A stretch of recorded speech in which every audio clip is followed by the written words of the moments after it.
Hey, what's up guys, it's DarkArmedDuelist, and today I'm doing an Elemental Hero Neos deck profile. So I haven't done this one in a while, and the deck is really good and really insane, and some of the most powerful fusion monsters in the entire game of Yu-Gi-Oh! And I'm really excited for this one because Yu-Gi-Oh! GX is probably my top 3 favorite Yu-Gi-Oh! Archetype or Yu-Gi-Oh! Series in the entire franchise. But definitely comment down below and tell me which your favorite Yu-Gi-Oh! Series is. But without further ado guys, don't forget to like, comment, subscribe, hit the bell notification so you can become part of the notification squad, and definitely check out that Patreon down in the description below because we have some awesome rewards, guys, like getting your signed card sent through the mail, getting your name in the description of every single video, or even getting a requested deck profile just like this one every single month that you are a patron. So without further ado, let's get straight on into this. So first off, we're going to be playing 3 copies of Elemental Hero Neos. So Elemental Hero Neos is really pivotal to the deck. Yes, it is a vanilla monster, but it is really important to play in this deck because it is the main card of the deck to go into all of your fusion monsters. So you have to play this card at 3. We then play a single copy of Elemental Hero Honest Neos. Yes, it is honestly Neos, but what this card does is when a hero monster battles, you can discard it to the graveyard, and then that monster gains 2,500 attack, and you can discard a hero monster when it's on the field, and then this card gains attack equal to the discarded monsters, which can be pretty good. If you have this card on the field and you have Elemental Hero Neos in your hand, you can discard Neos, and this card goes up by 2,500, or vice versa. They help out one another, which is kind of nice. We then play 3 copies of Neospatian Connector, or Neospace Connector. This card is really good in this deck. I thought this card was going to get hit for the longest time because it was used in the Dark Warrior deck, but it never hit this card. It was just insane because it was so easy to go into a Zold with this card. But what this card does is when this card is normal summoned, you can special summon 1 Neospace or 1 Elemental Hero Neos from your hand or deck in defense position, and then you can tribute this card to target a Neospace or an Elemental Neos in your graveyard and special summon that card in defense position. So pretty much this card is the best normal summon in the entire deck and the card that you want to get to as quickly as possible. We then play the other card, is Partner in Crime, which is 1 copy of Neospatian Aqua Dolphin. Neospatian Aqua Dolphin lets you discard a card, look at your opponent's hand, choose a card from your opponent's hand, and if it was a monster with attack greater than this card's attack, then the chosen card, destroy the chosen card, and if you do, inflict 500 points of damage to your opponent. Otherwise, you take 500. But it gives you the knowledge of looking at your opponent's hands, and it helps us go into Elemental Hero Storm Neos, which is really nice. 1 copy of Flare Scarab. Flare Scarab gains 400 attack for each spell your opponent controls, spell or trap your opponent controls, which is pretty good. I like that effect. It comes in really handy to go into your Magma Neos, and it's just a really good card. 2 copies of Air Hummingbird. Air Hummingbird is really nice because it lets you go for your Air Neos, and it also lets you gain 500 attack for each card in your opponent's hand, which sometimes can be a lot if your opponent's playing a deck that, especially if you're going first, then you can get a lot of advantage. Or if your opponent's playing a deck that gets a lot of hand advantage, then this card can come in really handy. We then play 2 copies, all puns intended. We then play 2 copies of Neospatian Dark Panther. Dark Panther lets you once per turn target a card on monster your opponent controls. Into the end phase, this card's name becomes that monster's, and it copies the effect, if any, which is pretty good. I wish it copied the attack, and this card would be really busted, but it also lets us go for our Nebula Neos, which is extremely important in this deck, so you want to play this card as a 2 of. We then play 2 copies of Neospatian Grand Mole. This card was at 1 for the longest time. I know I'll probably bring that up in a lot of these decks. This card is insanely good because when it attacks an opponent's monster, it bounces the opponent's monster to the hand and it bounces this card back to your hand. So essentially every single time you normal summon this card, it's bouncing a card, which is pretty nice. It also helps us go in for a lot of our different fusion plays like Grand Neos, Nebula Neos, and other cards like Cosmic Neos as well, which is really helpful for the deck. We then play 1 copy of Rainbow Dark Dragon. You play Rainbow Dragon or Rainbow Dark Dragon. I just like playing Rainbow Dark Dragon. It doesn't matter which one you play because you're never going to summon it. You just send it to the graveyard to summon Rainbow Neos. We then play 3 copies of Keeper of Dragon Magic. Keeper of Dragon Magic is really pivotal to the deck because if it's normal or special summon, you get to discard a card to add a polymerization normal spell from your deck to your hand, which is really good, or a fusion spell, which is always going to summon or search our copy of Neos Fusion.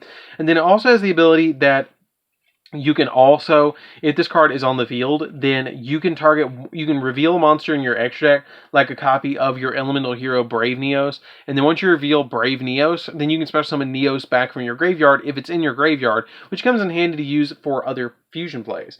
We then play 3 copies of Ash Blossom as well, because we just want to stop our opponent while we're trying to get into our plays. You just want to use this card to just stop our opponent from doing all sorts of shenanigans. So that's it for the monsters, guys. Let's get into the spells. So for the spells, we're going to be playing 3 copies of Call by the Grave. The 3 copies of Call by the Grave come in handy because, again, with the copies of Neos Fusion, you're sending a lot of monsters from the deck to the graveyard. And so if they stop the Neos Fusion, you're kind of in a bad spot unless you have Neo Space Connector. So you really want to be able to resolve your copy of your Neos Fusion. So you play the copies of Call by the Grave to stop your opponent from doing that. We then play 1 copy of Contact Gate. Contact Gate is really interesting because you banish 2 Neospatian monsters with different names from your graveyard to special summon 2 Neospatian monsters with different names from your hand, deck, or graveyard. And also for the rest of the turn, you can have special summon monster in your extra deck, except fusion monsters. And if a face-up fusion monster that lists Elemental Hero Neos as a material returns from your field to the extra deck, you banish a card from your graveyard, special summon one of the banished Neospatian monsters that was used to fusion summon, which is pretty cool. We then play 3 copies of Miracle Contact, which is essentially like Miracle Fusion. It lets you fusion summon a Elemental Hero Neos fusion monster by shuffling monsters from your hand, field, or graveyard into the deck, which is pretty good. I like that ability, and then it ignores its summoning conditions, which is really, really nice. We then play 3 copies of Covert Contact. This card's pretty good because if you control no monsters, you can send 2 Neospatians, 1 for your hand and 1 for your deck, to the graveyard to draw 2 cards. It comes in really, really, really handy because what you do with this card is essentially it works with Miracle Contact, because let's just say you have an Aqua Dolphin and a Flare Scarab in your hand, then you have a copy of Grand Mole in your hand or Dark Panther. You send the one that you don't have in your hand to the graveyard, and then you draw 2 cards, and then you have Miracle Contact that you can use with an Elemental Hero Neos to summon Nebula Neos, and then get all that card advantage with your Nebula Neos. So it's really, really, really pivotal to use this card. 3 copies of your Neos Space or Neos Fusion. This card is really good. It lets you fusion summon a Neos monster that lists exactly 2 monsters as fusion material, so like Brave Neos and stuff like that, by sending those monsters from your deck to the graveyard, hand deck, or graveyard, ignoring its summoning conditions. And also, if a monster that's a Neos monster is going to return to the extra deck, you can banish this card instead, which is really good. I like that ability to be able to just banish this card from the graveyard instead of shuffling it back into the deck. I really, really, really like that effect. I really, really like that effect. It helps out the deck a lot, because that was the big downfall from Neos monsters, is because they shuffle themselves back in the extra deck. It made the deck kind of suck because you committed like 2 to 3 monsters into contact fusing into a Neos fusion, and then it just immediately goes back in the extra deck. It's like, wow, that kind of sucked. We then play 3 copies of Space Gift. Now, this is a card that I wasn't playing before, but I really wanted to try out, and I fell in love with this card. It lets you draw a card for each Neospace Spacian monster you control with a different name. Even if you can just control 1, it's essentially an Upstart Goblin, and it's not once per turn. So you play this card at 3. If you have 2 of it, if you have any 2 Neospatian monsters on your side of the field, you get to turn this card into Pot of Greed. That is really, really good. I didn't realize how good this card was until I started playtesting around with it, and this card is a must 3 of in this deck. So that's it for the spells, guys. Let's get into the traps.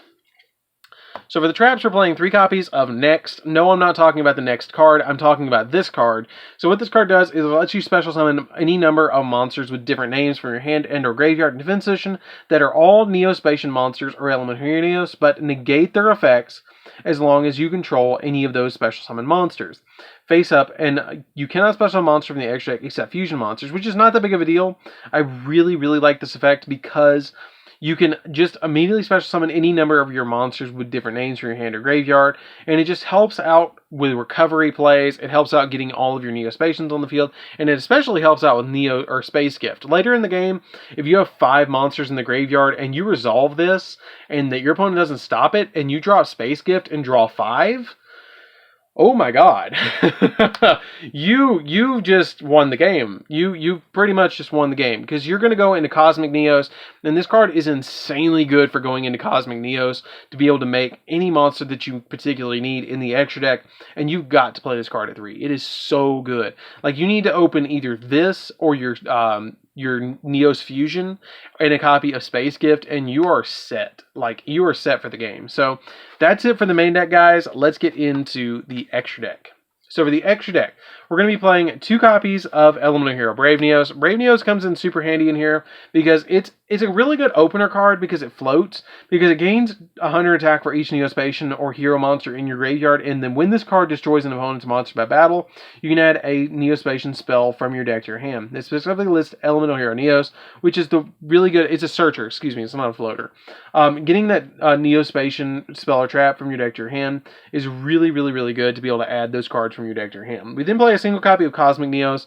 Cosmic Neos is really, really crazy. To be perfectly honest with you, this card is probably the most insane card in the extra deck. What this card does is it does take 4 monsters to summon this card. Summon takes a Elemental Neos and 3 Neos fusions or Neospatians to summon this card, and it must be summoned from your extra deck by shuffling the above materials from your field into your deck, which is pretty easy with the copy next. And then it also has the ability that you can activate this effect for the rest of the turn. Your opponent cannot activate cards or effects, and cannot activate their effects. And your opponent cannot activate the effects in response to this card's effect. And then once returned during the end phase, you shuffle this card into the extra deck. You do just draw all cards your opponent controls, which is pretty good. I like that ability. It just really helps out to summon this card. Now, then we play the insane card, and that is Nebula Neos. Nebula Neos is the card that I usually go for. This card lets you, when it's summoned, if this card is special summoned from the extra deck, you draw cards equal to the number of cards your opponent controls. So if your opponent controls 7 cards, you draw 7 cards. Like, it is that good to dig into the deck. And then it also negates the effects of one face-up card on the field until the end phase of the turn, and then during the end phase, you shuffle this card into the extra deck, and if you do, banish all cards on the field face down. This card is probably the most insane card in the entire extra deck. I thought about bumping it up to 2 again, but I kind of just only summoned this once, so I just bumped it down to 1. We then play a single copy of Magma Neos. Magma Neos is really good too because it must be you just summon this card and it gains 400 attack for each card on the field, and then once per turn during the end phase you shuffle in the deck, and then after you return all cards on the field into the hand, which is pretty good too. And then I play a single copy of Storm Neos, which is the one I summon the least. When this card is summoned, you can destroy all spell and trap cards on the field, and then it basically heavy storms the field, which is pretty good. And then when it's put back on the field, like when it's put back and shuffled back, you return all cards onto the field into the deck. So basically, this one puts them in the hand, this one puts them into the deck, and this one puts them into the this one puts them banished face down, and then this one shuffles them, destroys all cards your opponent controls. So you have graveyard, banished, hand, and then deck. So they all put them back somewhere, which is pretty cool. But that's all the dual fusions. What we also play is a single copy of Air Neos. What you guys know about Air Neos, this card is insanely good. What it basically does is it gains attack equal to the difference between your opponent's life points and yours, while your life points are lower than your opponent's. This card gains attack equal to the difference, which is really good, and it gets really big. We then play a single copy of Gray Neos. When it attacks a monster, it just bounces it, which is really good. And then we play a single copy of Rainbow Neos, which is another one of the most insane cards in the extra deck and one of the most powerful fusion monsters in the entire game. So you play this card as a one-of. You tribute a monster, or you send a monster you control to the graveyard, shuffle all monster opponent controls into the deck, or you send a spell or trap to the graveyard, shuffle all spell and traps, or you send a card from the top of your deck to the graveyard to shuffle all cards your opponent controls into the deck. Which, I mean, like, it's just really good, like, or graveyard into the deck. We then play for the Link monsters. I play a single copy of Access Code Talker because it gives me an extra pops on the field. 1 copy of Nightmare Unicorn just to spin stuff. Phoenix to pop spells and traps. Cerberus to pop monsters. And all of these for the Access Code Talker. 1 copy of Cross Sheep because you fusion summon so much in this deck. And special summoning back your Neos fusion monsters or your Neospatians back from the graveyard comes in really handy. And then a single copy of Verte Anaconda because this card is probably the most important card in the extra deck because it lets you get to your copies of your Neos Fusion every single turn, which is really pivotal. I will say, if I had to pick one that I was going to summon every single time, it would probably be Rainbow Neos off the copy of my Neos Fusion. So that's it for the deck, guys. It's a really fun deck to play around with. It's pretty budget. If you guys want to play heroes, but you don't want to drop a whole lot of money on it, this is probably the way to build it besides the Air Neos. The Air Neos is really expensive. You need to reprint that card soon, but other than that, it's a really fun deck. I highly recommend it. It's really interesting that they actually built like 4 or 5 different Neos, or in 4 or 5 different ways to play heroes, which is pretty cool. So, anyways, guys, this is DarkArmedDuelist. Don't forget to like, comment, subscribe, hit the bell notification bar notification squad, and I'll see you guys in the next video. See you later, guys, and don't forget to check out the Patreon down in the description. See you later, guys.